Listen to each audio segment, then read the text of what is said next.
Y para comenzar en esta mañana les voy a pedir por favor que cierren sus ojos y vamos a hacer una oración.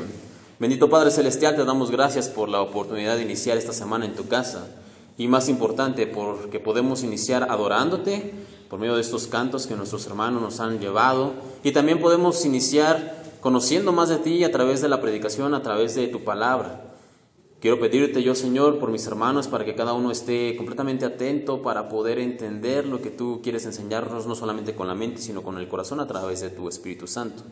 También quiero pedirte, por favor, Señor, que me puedas tú utilizar como una herramienta, como un instrumento correcto y adecuado para poder predicar y transmitir el mensaje que tú tienes.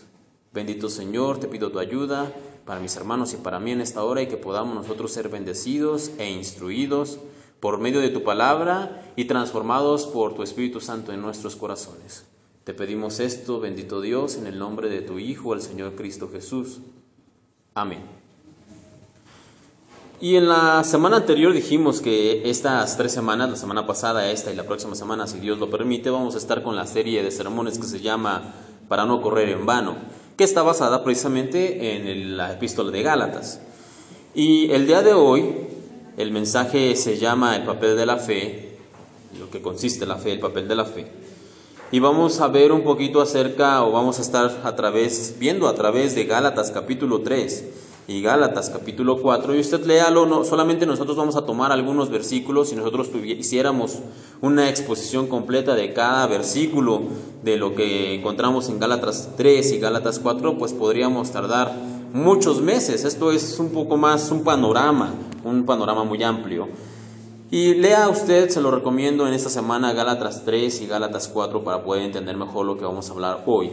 Pero como les decía, estamos en el estudio breve de la carta de los Gálatas y la semana pasada veíamos que en el primer capítulo de esta carta, Pablo está lanzando una reprensión a los lectores por la equivocación de permitir la entrada a falsos maestros a la iglesia.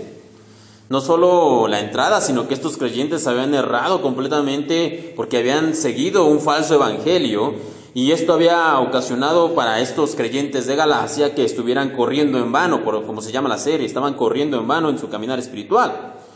Ahora bien, esta mañana vamos a hablar acerca del capítulo 3 y el capítulo 4 de Gálatas y en él se nos va a hablar acerca de la importancia de la fe en la vida del creyente, la importancia de la fe, contraponiéndolo en contra de aquellos que estaban confiando en las obras. Pero antes de que nosotros vayamos a entrar en esto, Pablo en el capítulo 2 nos cuenta un episodio un tanto cuanto curioso. De hecho, Pablo regularmente en sus epístolas habla o escribe estas epístolas respondiendo a algunas preguntas, pero en muy rara ocasión Pablo relata un episodio como este.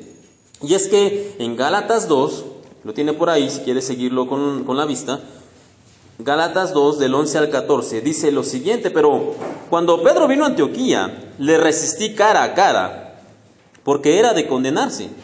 Pues antes que viniesen algunos de parte de Jacobo, comía con los gentiles, pero después de que vinieron se retraía y se apartaba, porque tenía miedo de los de la circuncisión. Y en su simulación participaban también los otros judíos, de tal manera que aún Bernabé fue también arrastrado por la hipocresía de ellos. Pero cuando vi que no andaban rectamente conforme a la verdad del Evangelio, dije a Pedro delante de todos: si tú, siendo judío, vives como gentil y no como judío, ¿por qué obligas a los gentiles a judaizar? Ahora bien, el problema aquí que estamos viendo, vamos a resumirlo, vemos primero que nada que Pedro visita una ciudad llamada Antioquía, que como dijimos la semana anterior, era una de las ciudades que estaba en la región de Galacia.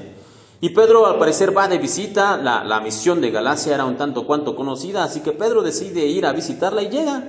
Y está, no nos dice la Biblia cuánto tiempo, pero está un tiempo ahí. De hecho, al ser una ciudad de gentiles, pues obviamente la mayoría de la población era gentil, no era judía. Pero nos dice aquí el relato que está dando Pablo que cuando Pedro llegó, él convivía con los gentiles, él comía con los gentiles y obviamente comía la comida de los gentiles y estaba con ellos. Después de esto, dice que llegaron algunos judíos de Jerusalén, llegaron también a ver la obra y cuando llegó esto, Pedro se retraía, es decir, se apartó, ya no convivía, dice Pablo, con los gentiles, ya no comía con ellos. Por temor, por el temor al qué dirán, porque si veían a Pedro comiendo con los gentiles, si veían a Pedro conviviendo con los gentiles, Pedro tenía temor, Pedro tenía miedo de qué pudiera pensar la gente. Van a pensar que yo ya soy como ellos, van a pensar que ya no sigo la ley, van a pensar que ya no obedezco. Y Pedro, teniendo ese miedo, entonces dice que se retrae, no solamente Pedro, sino los judíos que estaban con él, inclusive Bernabé, un hombre santo, un hombre piadoso, dice que él inclusive participa de esta simulación, de esta hipocresía.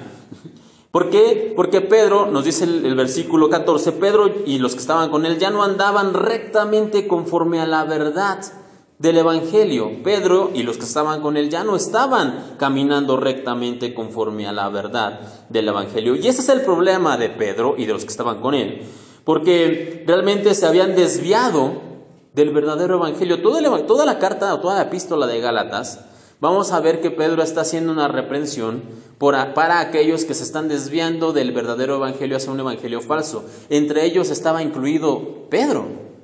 Pedro se estaba apartando del verdadero evangelio, se estaba desviando, y entonces Pablo, toma a Pedro y lo reprende porque se estaba desviando a un evangelio, en este caso hipócrita. Entonces eso es un gran problema, porque Pedro estaba pues teniendo este problema de que le estaba importando más lo externo, le estaba dando más importancia a lo exterior. Y no es una cosa pequeña. De hecho, este Pedro que se aparta de los gentiles y se aparta de comer de los gentiles, es el mismo Pedro que escuchó de boca del mismo Señor Jesús lo siguiente, en Mateo 15:11. Lo que entra por la boca no es lo que contamina. Ustedes se contaminan por las palabras que sale de la boca. Es decir, Pedro no era ajeno a una enseñanza o a un entendimiento de que se necesitaba, o más bien de que no había nada malo en la comida que comían los gentiles. Pedro ya había escuchado esta enseñanza por medio del Señor Jesús. Ahora, no solamente eso, sino que también es el mismo Pedro que vemos en Hechos 10, por ejemplo. Usted puede leerlo más tranquilamente en su casa, pero en Hechos 10, Pedro, ¿se acuerdan ustedes? Estaba antes de ir a la visita con un hombre llamado Cornelio, tiene una visión, dice que él estaba orando y meditando, y Pedro tiene una visión, y en Hechos 10 nos dice que Dios le habla a Pedro y le extiende una sábana con diferentes animales, y en ese lugar Dios le dice a Pedro, Pedro, ¿tienes hambre? Mata y come, porque Pedro había estado ayunando por un largo tiempo, entonces ya realmente él tenía mucha hambre, y Dios le dice, Pedro, mata y come, y Pedro dice, no Señor, yo no puedo comer ninguno de esos animales porque son impuros, son inmundos. Y después Dios mismo le hace una aclaración, mira Pedro, tú no puedes llamar inmundo algo que yo ya he purificado. Entonces, por lo menos en 2 ocasiones, Pedro ya había recibido la instrucción de parte de Dios de que no había ningún problema, todo lo que Dios ya había purificado era posible que se comiera, era posible participar de ello.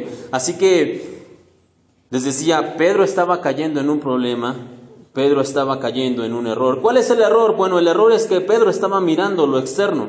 Y cuando nosotros como creyentes nos estamos fijando mucho en lo externo, eso nos va a llevar a darle importancia a las obras. Ahora bien, cuando nosotros le damos importancia a las obras, comenzamos a confiar más en nuestra justicia y no en la justicia de Dios. Cuando nosotros nos importa más lo externo, comenzamos a darle importancia a las obras, y cuando comenzamos a darle importancia a las obras, vamos a confiar más en nuestra justicia, en lo que nosotros hacemos, que en la justicia de Dios. Y finalmente, Pablo le responde a Pedro en Gálatas 2:16 de la siguiente manera: el hombre, este es Pablo hablando, no es justificado por las obras de la ley, sino por la fe de Jesucristo. Nosotros también hemos creído en Jesucristo para ser justificados por la fe de Cristo y no por las obras de la ley. Por cuanto por las obras de la ley nadie será justificado. Por cuanto por las obras de la ley nadie será justificado. Esta respuesta de Pablo no solamente es para Pedro, sino para todo creyente que cometa el error de mirar lo externo y de darle importancia a las obras y de confiar en su propia justicia. De hecho, unos versículos más adelante, que es lo que vamos a estar viendo en esta mañana, Pablo, en su reprensión a los Gálatas, dice lo siguiente, Gálatas 3:10, porque todos los que dependen de las obras de la ley están bajo maldición, pues escrito está, maldito todo aquel que no permaneciere en todas las cosas escritas en el libro de la ley para hacerlas. Esta es una reprensión bastante fuerte de parte de Pablo. Dice, bueno, mira, si ustedes quieren vivir bajo la ley y si ustedes quieren cumplir toda la ley y no la cumplen, entonces ustedes tienen un problema. ¿Por qué? Porque para ser justificados por medio de la ley, ustedes tienen que cumplir la ley completa. Y si ustedes fallan solamente en uno de los mandamientos, entonces la condenación es que ustedes van a ser malditos, porque la Biblia dice que maldito todo aquel que no permaneciere en todas las cosas escritas en el libro de la ley.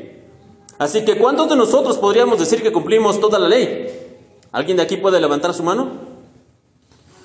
Yo creo que ninguno de nosotros, y nadie puede decir que ha cumplido toda la ley. Y aunque cumplir la ley es un medio de salvación, porque la Biblia dice, si el que cumple toda esta ley puede ser salvo, aunque cumplir la ley, sí, en efecto es un medio de salvación, es un medio imposible de cumplir para nosotros. Nosotros no pudimos cumplirla. No podremos, para nosotros es imposible. Entonces, aunque la ley, en este caso los mandamientos, son un medio para poder ser salvos, para nosotros es un medio imposible de utilizar. Y hasta aquí me parece que la enseñanza de la Biblia es muy clara. Cumplir la ley es imposible para la humanidad, por lo tanto, intentar salvarnos por las obras es un camino inviable. Entonces, ¿cómo es posible que los Gálatas se equivocaran de camino?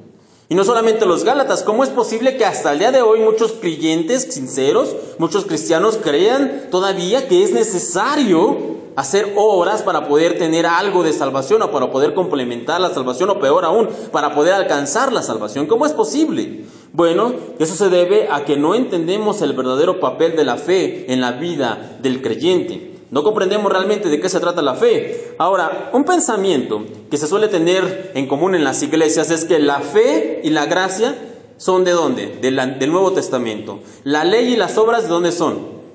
Del Antiguo Testamento. De hecho, hay una frase que regularmente se dice, porque ya no estamos bajo la ley, sino bajo la gracia. Es una frase que muchos cristianos usan, sacada fuera de contexto, por cierto, de Romanos 15, porque no es lo que se intenta decir ahí. Y por esta expresión o por este tipo de expresiones, se llega a pensar de que la ley y las obras son del Antiguo Testamento y la fe y la gracia son del Nuevo Testamento. Pero esto es un error. ¿Por qué? Porque la fe y la gracia, la salvación por medio de la fe y la gracia, siempre ha sido el medio que Dios ha utilizado para la salvación de los que son suyos. Siempre, en el Nuevo Testamento, en el Antiguo Testamento y desde el principio de los tiempos. La fe y la gracia siempre ha sido el medio que Dios ha utilizado para salvación. De hecho, el pasaje más importante que nosotros podemos encontrar en la Biblia acerca de la fe, ¿cuál es? ¿Sabe usted? El pasaje más importante que podemos encontrar en la Biblia acerca de la fe es Hebreos capítulo 11. La epístola de Hebreos, en Hebreos 11 precisamente, de hecho algunos lo llaman el salón de la fama de la fe. ¿Por qué? Porque en este pasaje, en este capítulo en particular, el autor nos va a hablar acerca de la fe y del trabajo de la fe en los hombres y mujeres del Antiguo Testamento. De hecho, comienza este capítulo con la definición de la fe, diciendo, es pues la fe, la certeza de lo que se espera, la convicción de lo que no se ve. Esa es la definición de lo que es la fe. Y luego va a continuar el autor enumerando una serie de personajes bíblicos, todos del Antiguo Testamento, nótese, y todas sus obras más importantes, pero léalo después usted tranquilo en casa. Siempre, cada vez que va a mencionar a uno de estos personajes importantes y las obras que ellos hicieron, comienza con una frase y dice, fue por la fe. Y dice, por ejemplo, fue por la fe que Abel, y continúa diciendo algo. Después, fue por la fe que Enoc, fue por la fe que Noé, fue por la fe que Abraham, Sara, Jacob, Moisés, Rahab, David, Samuel, etcétera, etcétera, etcétera. Pero siempre va a comenzar con la frase, fue por la fe. En ningún lado dice fue por sus obras, o fue por lo que hicieron, o fue porque siguieron los mandamientos. No, siempre va a comenzar diciendo fue por la fe. ¿Por qué? Porque el medio que Dios siempre ha tenido o que siempre ha utilizado para salvación es la fe, siempre. Todos y cada uno de los que fueron salvos en el Antiguo Testamento hasta ahora lo han sido, no por las obras, sino por la fe. Gálatas 2:16 dice: sin embargo, sabemos que una persona es declarada justa ante Dios por la fe en Jesucristo y no por la obediencia a la ley. Pues nadie jamás será declarado justo ante Dios mediante la obediencia a la ley. Con una enseñanza tan clara, como decía hace un momento, es increíble que alguien pueda creer que las obras suman algo de alguna manera a la salvación, o incluso que son necesarios para la salvación. No obstante, los gálatas llegaron a tener ese pensamiento, y cuando Pablo se entera de que los gálatas creen que necesitan hacer las obras y que necesitan seguir los mandamientos de Dios, el Antiguo Testamento que nosotros conocemos, para salvarse, es que entonces él escribe el tercer capítulo, o lo que nosotros conocemos como el tercer capítulo de Gálatas. Y ahora sí vayamos para allá, ahora sí ya vamos a comenzar, todo esto fue la introducción. Vamos a comenzar ahora sí, Gálatas 3. Y vamos a leer Gálatas 3 del 1 al 5, y usted lo va a escuchar un tanto cuanto diferente a lo que tiene hoy en su Biblia, porque hoy decidí, para la facilidad de poder entender mejor algunos pasajes, utilizar una versión diferente de la Biblia, la Nueva Traducción Viviente. Entonces usted lo va a escuchar, le digo, un poco diferente, pero las palabras son diferentes, pero el mensaje es el mismo. Así que Gálatas 3, del 1 al 5, dice de la siguiente manera: ¡ay, Gálatas tontos! ¿Quién los ha hechizado? Pues el significado de la muerte de Jesucristo se les explicó con tanta claridad como si lo hubieran visto morir en la cruz. Déjenme hacerles una pregunta. ¿Recibieron el Espíritu Santo por obedecer la ley de Moisés? Claro que no. Recibieron al Espíritu porque creyeron el mensaje que escucharon acerca de Cristo. ¿Será posible que sean tan tontos? Después de haber comenzado su nueva vida en el Espíritu, porque ahora tratan de ser perfectos mediante sus propios esfuerzos, ¿acaso han pasado por tantas experiencias en vano? No puede ser que no les hayan servido para nada. Vuelvo a preguntarles, ¿acaso Dios les da el Espíritu Santo y hace milagros entre ustedes porque obedecieron la ley? Por supuesto que no. Es porque creen el mensaje que oyeron acerca de Cristo.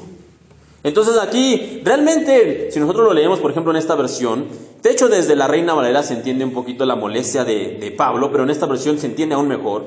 Pablo realmente está enojado. Él estuvo, como decíamos la semana anterior, por algunos meses o tal vez años, incluso con los de Galacia, y estuvo explicándoles acerca de la fe, acerca de creer, acerca del verdadero evangelio de Cristo Jesús. Después, cuando Pablo se va, él se entera de que estos Gálatas se han ido han aceptado falsos maestros, han corrido detrás de un falso evangelio. Y además de eso, no solamente estas dos cosas, sino que ahora están pues tratando de alcanzar la salvación por medio de las obras.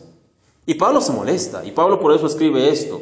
Los gentiles de Galacia y con ellos muchos creyentes a lo largo de la historia y hasta el día de hoy han caído en este error de creer que de alguna manera seguir la ley es una forma para completar el sacrificio de Cristo.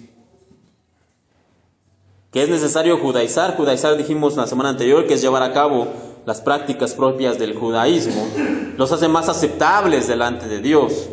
O que sus buenas obras son el medio por el cual han de alcanzar la salvación y vida eterna.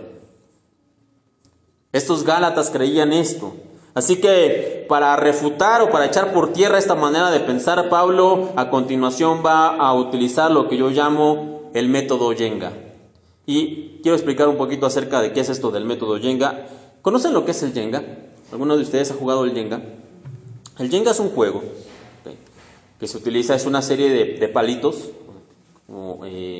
rectangulares que se apilan, se colocan tres, luego tres encontrados, luego tres encontrados, luego tres encontrados, hasta que se genera una torre pues lo bastante alta, como de 30 o 35 centímetros. Ahora bien, el objetivo del juego es que todos los participantes puedan retirar uno de esos palitos sin que la torre se caiga. Así que los palitos más fáciles de quitar, ¿cuáles son? Pues los que están hasta arriba. Ahora, si yo quisiera retirar los tres palos, los de abajo, los de base, ¿qué pasaría con la torre? Se caería, porque son los que están fundamentando todo esto. Muy bien, ese es el método Jenga.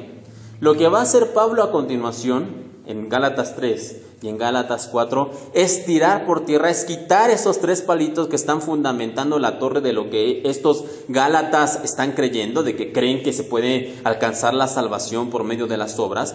Pablo les va a quitar esos 3 palitos uno por uno para que vean que su idea es completamente errónea, que están creyendo en algo completamente falso. Y lo primero que va a hacer Pablo para poder quitar eso, para hablar con esos judíos y gentiles que querían judaizar, es que para ellos, Pablo sabe una cosa: para los judíos y para los gentiles que querían ser judíos, no hay nadie más judío, no hay ningún otro judío. Si hay judío entre los judíos, ese es Abraham. El más grande de todos los judíos, ¿quién es? Abraham. Algunos podrían decir, no, es Moisés. Bueno, efectivamente Moisés recibió la ley de parte de Dios, y de hecho para los judíos el profeta más grande que ha existido es Moisés, pero el judío más grande, el judío más importante no es Moisés para los judíos, es Abraham. De hecho los judíos no se llaman, no dicen que son los hijos de Moisés, de hecho ellos dicen que son hijos de Abraham, no de Moisés. Hijos de Abraham. De hecho, inclusive el Señor Jesús, y es una frase que se utiliza con los judíos para expresar que después de morir las personas han llegado al paraíso, se utiliza una expresión que es que han llegado al seno de Abraham. Entonces, Abraham es el judío más importante para los judíos y para estos gentiles que querían hacerse judíos o que querían seguir la ley para creer en ello y para creer y para pensar que por medio de seguir la ley ellos podían alcanzar salvación. Entonces, el judío más judío de todos los judíos es Abraham. Y ese es el primer punto, ese es el primer palo, digamos, que Pablo les va a quitar a estas personas. ¿Por qué? En Gálatas 3, ahora siga por favor con la vista, Gálatas 3. Versículos 6 y 7, Pablo sabe que el judío más importante para ellos es Abraham, así que comienza con lo más importante. Pablo es directo y dice, así Abraham creyó a Dios y le fue contado por justicia. Sabed por tanto que los que son de fe, estos son hijos de Abraham. Solamente en estos 2 versículos, Pablo viene y les tira completamente lo que ellos están creyendo. ¿Por qué? Porque con lo que dice aquí Pablo le dice, mira, Abraham, el patriarca, el más grande de todos los judíos, fue justificado por fe, no por obras. Eso lo podemos leer en el versículo 6. Así Abraham creyó a Dios y le fue contado por justicia. Entonces Pablo lo primero que dice, mira, Abraham fue justificado no por obras, sino por la fe. Pero no se detiene ahí. Pablo le da un segundo golpe a estos judaizantes y les dice, para ser identificados con Abraham y para ser a su vez identificados con Dios se necesita fe, no obras. Esto lo encuentra usted en el versículo 7. Sabed, por tanto, que los que son de fe, estos son hijos de Abraham y por lo tanto, hijos de Dios. Entonces, con este solo argumento, Pablo es categórico, tajante y directo en su exposición en contra de los que profesaban que las obras eran lo más importante, y les dice lo siguiente: las obras no salvan a nadie. Abraham fue justificado por fe. Los que quieren ser parte de Dios deben acercarse a Él por medio de fe, no intentarlo por medio de las obras. Pero alguno podría preguntar, ¿dónde dice eso? ¿Dónde dice la Biblia que Abraham fue justificado por la fe? ¿Dónde dice? No vaya para allá, pero si usted anota, anote lo siguiente, Génesis 15. Génesis 15, del 1 al 6, dice lo siguiente: después de estas cosas, vino la palabra de Jehová a Abraham en visión, diciendo: no temas, Abraham, yo soy tu escudo y tu galardón será sobremanera grande. Y respondió Abraham: Señor Jehová, ¿qué me darás siendo así que ando sin hijo? Y el mayordomo de mi casa es ese Damaseno Eliezer. Dijo también Abraham: mira que no me has dado prole, y he aquí que será mi heredero un esclavo nacido en mi casa. Luego vino a él palabra de Jehová diciendo: no te heredará este, sino un hijo tuyo será el que te heredará. Y lo llevó fuera y le dijo: mira ahora los cielos y cuenta las estrellas, si las puedes contar. Y le dijo: así será tu descendencia. Y aquí viene el versículo importante.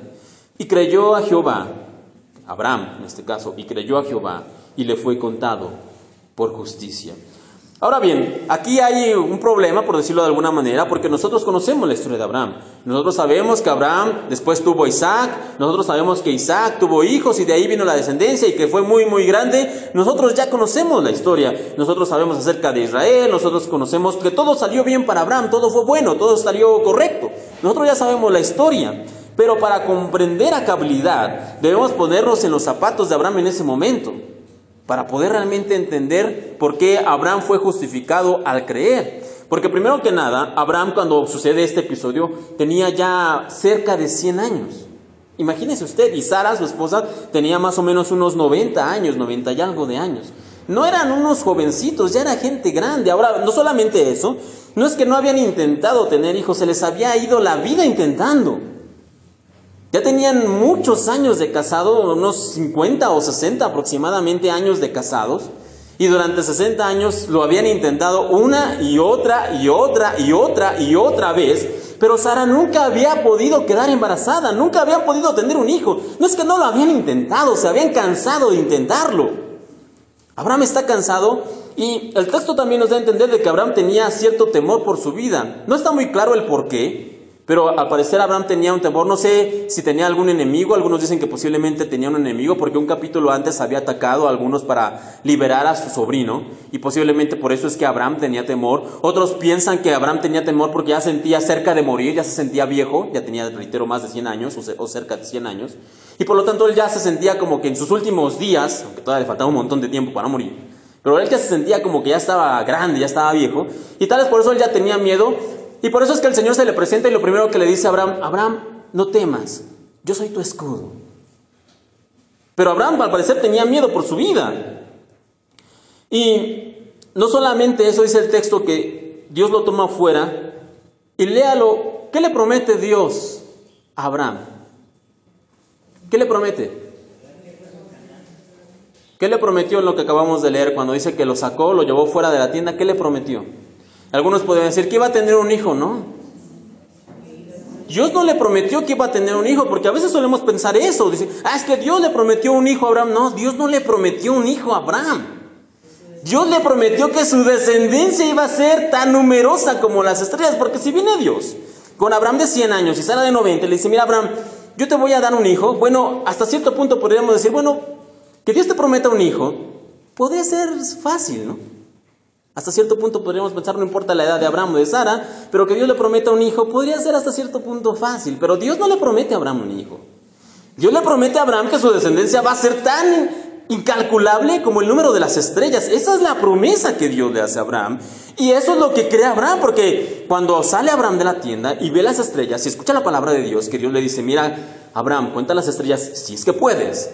Así de numerosa va a ser tu descendencia. Dice que Abraham creyó.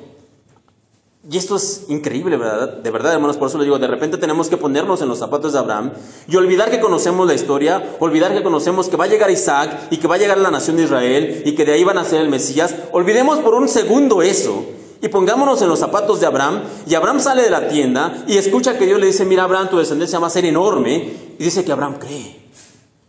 Y cuando Dios se da cuenta, porque Dios lo sabe todo, de que Abraham le ha creído, entonces dice que en ese momento Abraham fue justificado porque le creyó a Dios.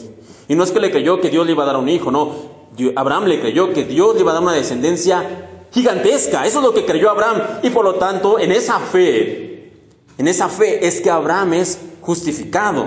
Y Abraham, ese anciano, temeroso, sin hijos, le cree a Dios y por lo tanto es justificado. Y la pregunta aquí sería: ¿qué hizo Abraham para ser justificado? ¿Qué fue lo que hizo Abraham? Nada. Lo único que hace el viejo patriarca es creerle a Dios. Y no solamente creerle a Dios, sino creerle a Dios contra toda esperanza. Me encanta cómo dice Romanos 4:18. En una versión distinta dice: contra toda esperanza, Romanos 4:18, Abraham creyó y esperó, y de este modo llegó a ser padre de muchas naciones. Contra toda esperanza. Contra toda esperanza, Abraham dice: yo soy viejo, tengo miedo por mi vida, mi esposa ya es grande, lo hemos intentado hasta el cansancio, dice Abraham, pero Señor, Dios, yo te creo. Yo te creo que mi descendencia va a ser tan grande como las estrellas. Y en ese momento el patriarca es justificado. Entonces ahí podemos ver que desde el Antiguo Testamento, desde el principio, como les decía hace un momento, el plan de Dios siempre fue justificar por medio de la fe, no por medio de las obras. Con este simple ejemplo, Pablo pone por tierra todo el pensamiento de los Gálatas y de cualquier creyente que crea que podemos o que necesitamos las obras para ser salvos.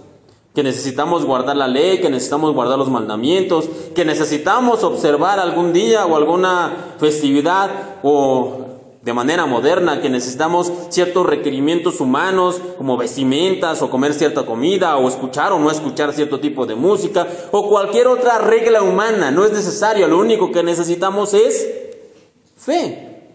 Eso es lo único que nosotros necesitamos. Ahora bien, hay alguno que podría preguntar si la salvación es por fe, si desde siempre Dios tuvo el plan de que la salvación fuera por la fe, entonces, ¿para qué Dios dio la ley? ¿Para qué nos dio Dios la ley? Bueno, en Gálatas, donde estamos, Gálatas 3, del 19 al 25, Pablo va a explicar para qué Dios nos ha dado la ley. Y le voy a pedir que lo lea conmigo, lo siga con la mirada. Dice de la siguiente manera: entonces, ¿para qué sirve la ley? Es la pregunta que nos estamos haciendo. Y Pablo dice: fue añadida a causa de las transgresiones hasta que viniese la simiente a quien fue hecha la promesa. Y fue ordenada por medio de ángeles en mano de un mediador. Y el mediador no lo es de uno solo, pero Dios es uno. Luego la ley es contraria a la promesa de Dios en ninguna manera. Porque si la ley dada pudiera vivificar, la justicia fuera verdaderamente por la ley. Mas las Escrituras lo encerró todo bajo pecado para que la promesa que es por la fe en Jesucristo fuese dada a los creyentes. Pero antes que viniese la fe, estábamos confinados bajo la ley, encerrados para aquella fe que iba a ser revelada, de manera que la ley ha sido nuestro ayo para llevarnos a Cristo, a fin de que fuésemos justificados por la fe, pero venida la fe, ya no estamos bajo ayo. Y yo creo que está de más que les explique esto, ¿verdad? Porque realmente es tan claro, clarísimo, ¿no? ¿De verdad? Todos se quedaron con cara así de, ¿qué dijo? ¿Qué leí? Y de repente es un problema, no tanto de entendimiento, sino de palabras que han caído en desuso. Es de repente solamente eso. Y quisiera aquí hacer una pequeña pausa solamente para recordarles que nosotros siempre podemos aprovechar y echar mano de las bendiciones que tenemos al día de hoy y de los avances que tenemos, porque al día de hoy tenemos muchas versiones y revisiones nuevas que nos traen la Biblia en palabras más actuales y del día a día, palabras del cristiano y de la gente común, que nos pueden ayudar a darle más luz a pasajes como este. Permítanme leerles este mismo pasaje que acabamos de leer, pero con una versión distinta. No lo sigan en esta ocasión, solamente presten mucha atención. Lo mismo que leímos, pero una versión más actualizada. Entonces, ¿para qué se entregó la ley? Fue añadida a la promesa para mostrarle a la gente sus pecados. Pero la intención era que la ley durara solo hasta la llegada del Hijo prometido. Por medio de ángeles, Dios entregó su ley a Moisés, quien hizo de mediador entre Dios y el pueblo. Ahora bien, un mediador es de ayuda si dos o más partes tienen que llegar a un acuerdo. Pero Dios, que solamente es uno, no usó ningún mediador cuando le dio la promesa a Abraham. ¿Hay algún conflicto entonces entre la ley de Dios y la promesa de Dios? De ninguna manera. Si la ley pudiera darnos vida, nosotros podríamos hacernos justos ante Dios por obedecerla. Pero las Escrituras declaran que todos somos prisioneros del pecado, así que recibimos la promesa de libertad que Dios usó únicamente por creer en Jesucristo. Antes de que se nos abriera el camino de la fe en Cristo, estábamos vigilados por la ley. Nos mantuvo en custodia protectora, por así decirlo, hasta que fuera revelado el camino de la fe. Dicho de otra manera, la ley fue nuestra tutora hasta que vino Cristo.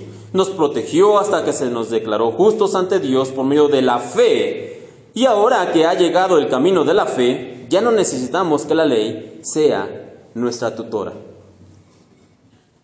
¿Más claro?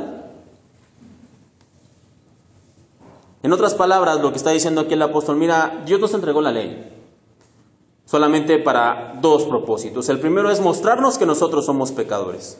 La ley es tan grande, tan elevada, tan imposible de cumplir, que Dios nos entregó la ley para que nosotros entendiéramos dos cosas. Primero, que nosotros somos tan pecadores que no podemos cumplirla. Y segunda, para mostrarnos que Cristo es lo que necesitamos y que solamente por fe podemos llegar a Él. Esa es la función de la fe. Así que Pablo, inspirado por Dios en unas breves líneas, acaba de quitar los dos primeros palos, como les decía, según el método Yenga, de los judíos y gentiles que creían que la salvación podría venir por medio de las obras. La ley nunca ha salvado a nadie, ni siquiera a Abraham. Y la ley ha sido cumplida y abrogada, anulada, es decir, por medio de Cristo. Pero hay un tercer elemento que Pablo va a abordar para terminar de destruir por completo este falso pensamiento de legalismo y religiosidad. Solamente que para entenderlo tenemos que entrar un poquito a los dramas familiares de la vida de Abraham. Y usted lo puede leer después en Génesis 16. Es decir, después de lo que leímos hace un momento, cuando Dios le promete a Abraham que le va a dar una descendencia enorme y todo esto, un capítulo después, al parecer Abraham tenía mucha fe, pero lo que no tenía era paciencia. Abraham sí creía, pero no tenía tanta paciencia que digamos. Y al parecer Abraham le cree a Dios, de alguna manera, pero no tiene paciencia para esperar el tiempo de Dios. Así que Abraham junto con su esposa tienen una genial idea. Su esposa le dice, mira, si Dios ya te prometió una descendencia enorme, y está bien que tú le creas, pero tal vez no es por medio de mí, dice Sara, tal vez es por medio de otra persona. Y mira, yo aquí tengo a mi sierva, se llamaba Agar, le dice, ¿por qué no la tomas a ella y tienes descendencia por medio de ella? Después de todo, Dios ya te prometió una descendencia. A lo mejor no es por medio de mí, dice Sara, a lo mejor es por medio de esta sierva. Y a Abraham le pareció bien la idea, ¿no? Nada despistado a Abraham, dice que le pareció bien la idea. Y toma a Agar y tienen un hijo llamado Ismael. Pero Dios es categórico en esta situación y habla con Abraham y le dice, mira Abraham, Ismael no es el hijo que yo te prometí, Ismael no es el hijo de la promesa. Entonces me surge una pregunta, ¿Dios se equivocó? ¿Dios no vio lo que iba a pasar? ¿Dios no vio que Ismael iba a llegar, se le salió de control las cosas a Dios y Ismael fue un error?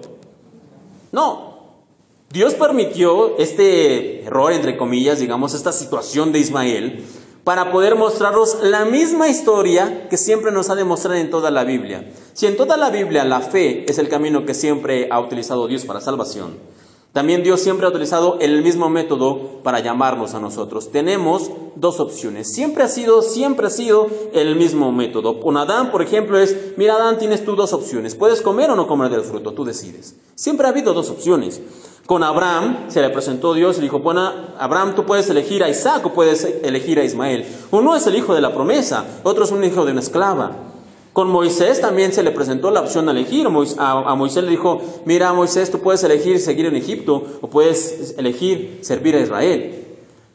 Los apóstoles también, por ejemplo, tuvieron la misma decisión y la misma opción de elección. Pueden seguir a Jesús o pueden no seguirlo. De hecho, la parábola de los dos cimientos es la expresión máxima de esta cuestión que la Biblia nos presenta repetidamente. La parábola de los dos cimientos nos dice, tú puedes construir en arena o tú puedes construir en roca, pero tú decides. Entonces la Biblia siempre nos va a presentar dos opciones para que nosotros elijamos. Una es un camino de vida y el otro es un camino de muerte. Pero siempre hay dos opciones. Y lo tercero que les decía y último que va a utilizar Pablo para mostrarnos el error de pensar que las obras pueden darnos salvación es utilizar la historia de Agar y de Sara como una alegoría. Ahora, la palabra alegoría significa que se toma algo para darle un significado simbólico. Se toma algún elemento para darle un significado alegórico.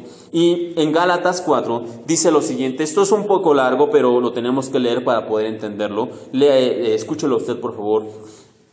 Dice Gálatas 4 del 21 al 31. Dice, díganme ustedes, los que quieren vivir bajo la ley, ¿saben lo que en realidad dice la ley? Este es Pablo escribiéndole a los Gálatas. La Escritura dice que Abraham tuvo dos hijos, uno de una mujer esclava y otro de su esposa, quien había nacido libre. El nacimiento del hijo de la esclava fue el resultado de un intento humano por lograr que se cumpliera la promesa de Dios, pero el nacimiento del hijo de la libre fue la manera que Dios cumplió su promesa. Esas dos mujeres son una alegoría de los dos pactos de Dios. La primera mujer, Agar, representa el monte Sinaí, donde el pueblo recibió la ley que los hizo esclavos, y ahora Jerusalén es igual que el monte Sinaí, en Arabia, porque la ciudad y sus hijos viven bajo la esclavitud de la ley. Pero la otra mujer, Sara, representa la Jerusalén celestial. Ella es la mujer libre y es nuestra madre. Y ustedes, versículo 28, amados hermanos, son hijos de la promesa igual que Isaac. pero ahora son perseguidos por los que quieren que cumplan la ley, tal como Ismael, el hijo que nació del esfuerzo humano, persiguió a Isaac, el hijo que nació por el poder del Espíritu. Pero ¿qué dicen las Escrituras al respecto? Echa fuera a la esclava y a su hijo, porque el hijo de la mujer esclava no compartirá la herencia del hijo de la mujer libre. Así que, amados hermanos, no somos hijos de la mujer esclava, somos hijos de la mujer libre. Como les decía, Dios no se equivocó cuando permite que Abraham, por medio de, como leíamos aquí, de un intento humano, quiera cumplir la promesa de Dios. Y Dios permite que Abraham tome a Agar y tengan un hijo, Ismael. Dios no se equivocó, no es que sorprendieron a Dios y no se dio cuenta, no, simplemente es que Dios lo permite para darnos a nosotros una demostración de esto. Tú tienes dos opciones a elegir. Puedes elegir ser un hijo de la esclava, como Ismael, puedes ser hijo de Agar, o puedes elegir ser hijo de Sara, ser hijo de la promesa. ¿Y cuáles son estos dos? Los hijos de la esclava, nos dice aquí lo que leíamos, son aquellos que quieren obedecer la ley, son aquellos que quieren cumplir los mandamientos, son aquellos que quieren creer que podemos alcanzar la salvación por medio de las obras. Esos son los hijos de la esclava. No obstante, los hijos de la libre, los hijos de la promesa, son aquellos que acaban de entender por fin que la salvación solamente viene por medio de la fe en Jesucristo y nada más. Es lo único que nosotros necesitamos para ser salvos. Esa es la diferencia entre el hijo de la esclava y el hijo de la libre. Así que en esta declaratoria final, el apóstol, en este asunto, nos dice lo siguiente, o les dice a aquellos que quieren conseguir la salvación por medio de las obras: ustedes no son hijos de la promesa, ustedes son esclavos del pecado y ustedes no heredarán el reino de Dios.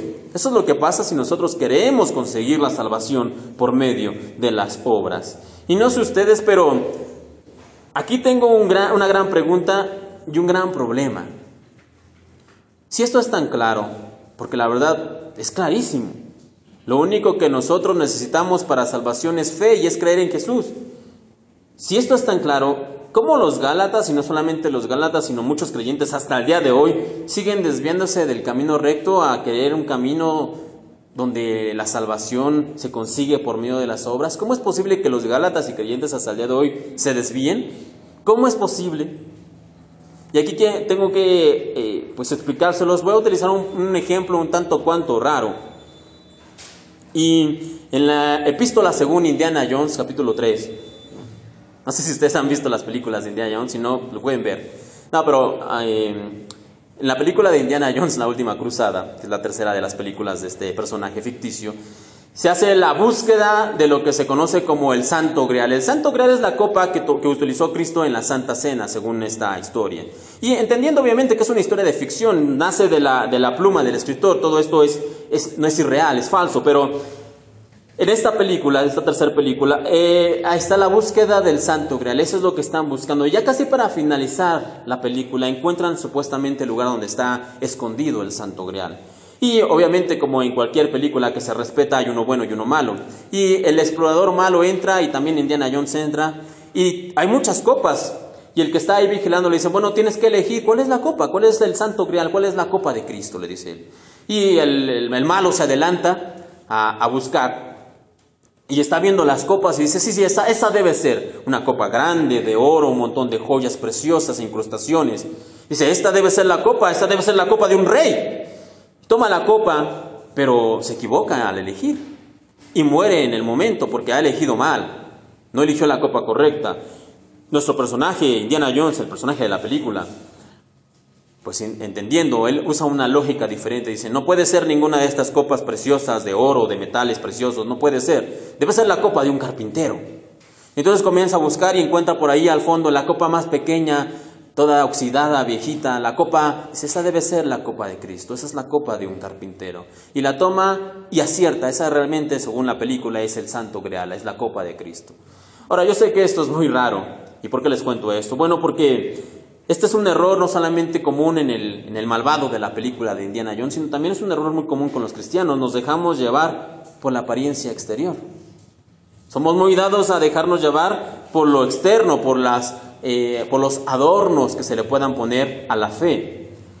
Voy a utilizar otro ejemplo. Si usted sale el día de hoy de la iglesia y ve los mismos carros de siempre, los mismos carros que se estacionan aquí al frente, usted no se va a detener a ver ningún carro, porque son los mismos de toda la vida.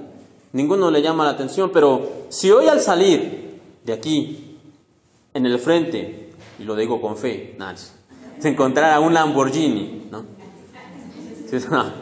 Si hoy se encontrara un Lamborghini que es del pastor, ¿no? ¿Qué haría usted? Pues mínimo, si no me acerco, que yo creo que cualquiera, por mera curiosidad, yo me acercaría, la verdad. Si yo veo un Lamborghini en la calle, porque esos autos no son, a menos que usted viva en Dubái o en algún lugar así, no es común verlos en la calle. Pero si usted ve un Lamborghini, no sé, un Lamborghini murciélago afuera, pues yo la verdad, aunque fuera del otro lado de la acera, yo me cruzaba solo para verlo. Sé que no es mío y sé que no me pertenece y que posiblemente nunca tendré uno, pero por lo menos para verlo, para ver qué se siente acariciarlo, aunque sea, ¿no? Yo por lo menos me acercaría para ver, no quiero conducirlo, por lo menos verlo, a ver cómo es por dentro. Por lo menos nos acercaríamos. Bueno, sucede algo muy parecido con estas personas que quieren tener la salvación o que incitan a buscar la salvación por medio de las obras.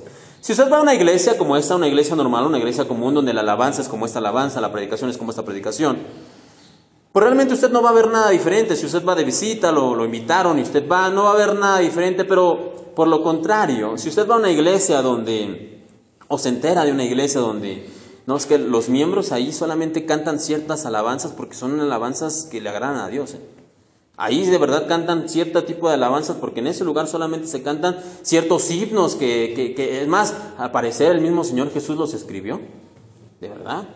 Y no solamente eso, sino que en esa iglesia que te cuento, las hermanas y los hermanos van con una vestimenta especial.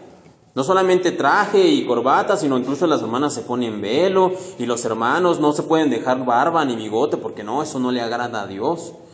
No solamente eso, sino que sucede que el pastor y muchos de los creyentes tienen palabras proféticas y palabras que el Señor les reveló y tienen sueños y tienen visiones y no, el predicador esta mañana en mi iglesia, la que te cuento, no predicó de la Biblia porque esa revelación ya es vieja. No, él predicó del sueño que tuvo porque el Señor le dio una visión y el Señor le reveló cosas de verdad. Esa iglesia de verdad se siente la presencia de Dios. Yo conocí a una persona, y esto lo cuento solamente como dato curioso, por ejemplo, que fue una vez a una iglesia, de este tipo de iglesias, y llegó, y por ahí había un hermano que levantaba la voz, le gustaba levantar la voz en los tiempos de alabanza, y decía, a ti que vienes por primera vez, te digo, ¿no? Y ya dio su mensaje el otro hermano, y dice, el que fue a él, no, yo cuando fui y vi y escuché eso, yo entendí que el Señor me había llamado a ese lugar, y me fui. El problema es que el hermano que levantó la voz, que a ti que vienes, cada 15 días decía lo mismo, ¿no? Así cada 15 días le hablaba al Señor una palabra, al que venía por primera vez. Entonces, si uno es ignorante, ¿no? Con todo respeto lo digo, obviamente, pero si uno no desconoce, vamos a decirlo, pues cuando uno va a ese tipo de lugares, ¿qué es lo que sucede? El mismo ejemplo del Lamborghini, nos impactamos. ¡Wow! Ahí son tan santos, se visten diferente, cantan diferente, el pastor tiene visiones, los hermanos tienen revelación del cielo y... ¿Saben qué dice Pablo acerca de todo este tipo de cosas? Acompáñenme por favor, Colosenses capítulo 2. Pablo, inspirado por Dios acerca de todas estas cuestiones externas, dice lo siguiente, Colosenses 2, del 20 al 23. Pues si han muerto con Cristo en cuanto a los rendimientos del mundo, ¿por qué como si vivieran en el mundo se someten a preceptos como no manejes, no gustes, ni toques, en conformidad a mandamientos y doctrinas de hombres? Cosas que todas se destruyen con el uso. Tales cosas, tales prácticas, hermanos, tienen a la verdad cierta reputación, y pónganlo entre comillas, cierta reputación de sabiduría, en culto voluntario, en humildad y en duro trato del cuerpo. Pero, y aquí siempre está el pero, no tienen valor alguno contra los apetitos de la carne. En otras palabras, todas estas prácticas, todas estas cuestiones que nos quieren imponer en este tipo de iglesias donde dice que usted tiene que comer esto y usted no se puede vestir de esta manera, sino que tiene que vestirte de esta manera, y usted no puede escuchar eso, sino que tiene que escuchar solamente la música que nosotros permitimos o permitida por la iglesia. Todas estas prácticas externas, aquí dice, no tienen ningún valor alguno, dice Pablo. En otras palabras, son inútiles, son completamente inútiles para salvación. ¿Por qué? Porque nadie se salva por medio de obras. Nadie es salvo por medio de lo que hace. Así que querer ganar la salvación por medio de las obras es imposible, y tratar de agradar a Dios por medio de las obras es completamente inútil, no tiene validez. Lo que realmente Dios demanda y espera de nosotros es una honesta y verdadera fe. Eso es lo único.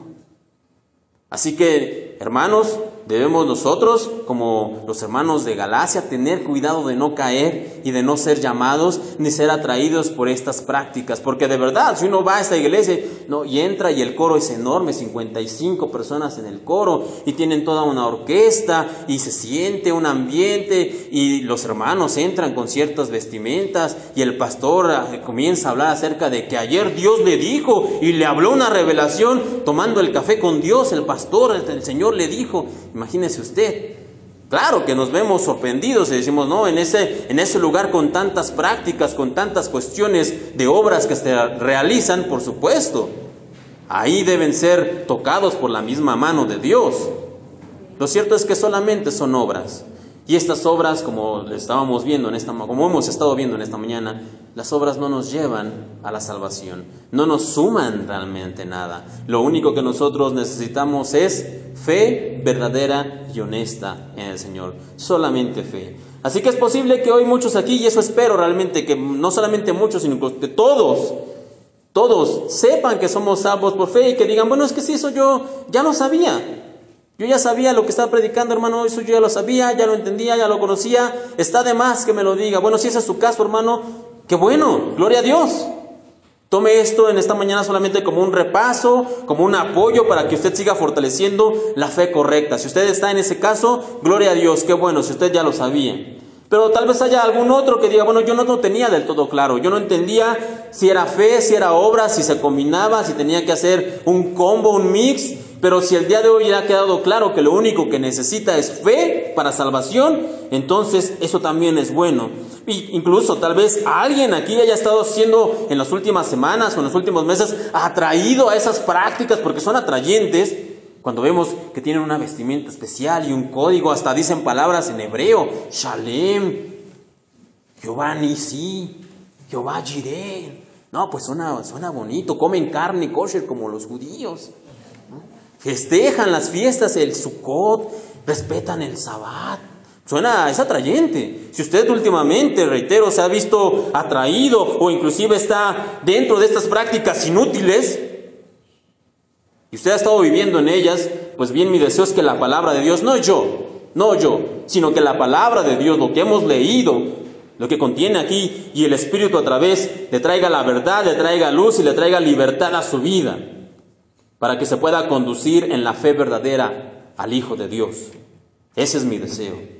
Entonces, ya vamos a terminar, alguno podría concluir, si ya no estamos bajo la ley, y es más, la ley ya fue abolida, como lo leímos, la ley ya fue cumplida por Cristo Jesús y fue abolida, entonces puedo hacer lo que yo quiera, ¿no? Puedo tener el estilo de vida que yo quiera, puedo hacer lo que yo quiera, de todos modos mis obras buenas no suman nada, mis obras buenas no me salvan, mis obras buenas pues no aporta nada, entonces yo puedo tener el estilo de vida, el estilo de vida que yo quiera. Bueno, antes de que usted decida eso, permítame leerle algo. Gálatas 5, permítame leérselo como adelanto. Gálatas 5, 24 dice, pero los que son de Cristo han crucificado la carne con sus pasiones y deseos. Pero los que son de Cristo han crucificado la carne con sus pasiones y sus deseos. Así que, si usted quiere saber acerca del estándar que se espera de un hijo de Dios, si usted quiere saber de las obligaciones de alguien que anda según el Espíritu de Dios, y si usted quiere saber de la nueva vida a la luz de la cruz de Cristo, no deje de venir la próxima semana, porque eso lo vamos a ver ya, pero la próxima semana. El día de hoy lo único que vamos a estar viendo o que hemos visto es las obras nos salvan, las obras nos suman. Y todo lo que nosotros necesitamos para ser salvos es creer, es tener fe honesta y verdadera en el Hijo de Dios. Eso es todo lo que se necesita. Muy bien, hermanos, pues esperando que tal vez usted sea uno de estos tres públicos, ya sea que usted ya lo sabía, o que tenía dudas, o que estaba viviendo de esa manera, que usted sea iluminado por la palabra del Señor. Cierre sus ojos y en esta mañana vamos a terminar con una oración.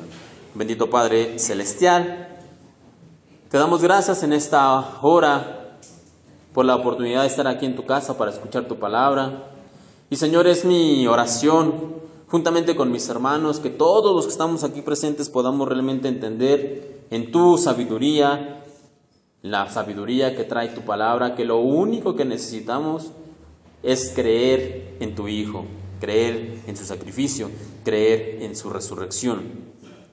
Que nosotros no andemos ni busquemos complementar, o peor aún, Señor, intentar ganar la salvación por medio de nuestras obras. Ciertamente hay un estándar que se espera de los hijos tuyos, hay un nivel de vida, de santidad, de justicia, de pureza que se requiere, pero todo eso no nos convierte en mejores creyentes, ni nos trae más salvación, ni nos trae, Señor, la vida eterna.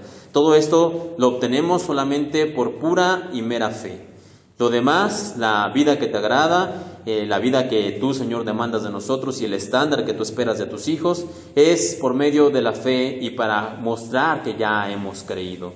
Pero eso no nos suma nada. Que le podamos entenderlo, que podamos realmente comprenderlo, no solamente con la mente, sino con el corazón, y que todos los que estemos aquí buscamos vivir, así como Abraham, y así como cada uno de los personajes que la Biblia nos ha presentado, que vivieron en fe y que fueron justificados por la fe, que nosotros busquemos también lo mismo. Padre, te pido por mis hermanos en esta tarde de domingo, que tú los lleves con bien a sus hogares, que los protejas y que bendigas esta semana que nos espera, protegidos con tu mano poderosa y viviendo, Señor, una vez más realmente en la fe en tu Hijo Cristo Jesús. Te lo pedimos, bendito Dios, no en nuestro deseo, sino en la autoridad que tu Hijo nos da, en el bendito nombre del Señor Cristo Jesús. Lo ponemos en tus manos y te agradecemos por este tiempo. Amén y amén.